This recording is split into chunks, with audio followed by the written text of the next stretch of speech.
స్త్రీలు ఎవరైనా సరే మెడలో ఉన్నటువంటి నల్లపూసల దండని ఎదుటి వాళ్లకు స్త్రీలకు ఇవ్వకూడదు.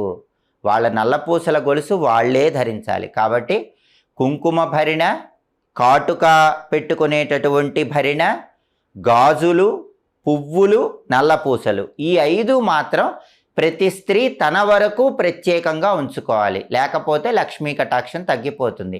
ఇతరులు వచ్చినప్పుడు వాళ్ళకి వేరేవి ఇవ్వటం అనేటటువంటిది చేయాలి. అలాగే స్త్రీలు ఎప్పుడు వాళ్ళ చేత్తో ధనియాలు ఎదుటి వాళ్ళకి ఇవ్వకూడదు. ధనియాలు ఇస్తే లక్ష్మీ కటాక్షం తగ్గిపోతుంది. ఉచితంగా ధనియాలు ఇవ్వకూడదు. అలాగే ఉచితంగా ధనియాలు తీసుకోకూడదు.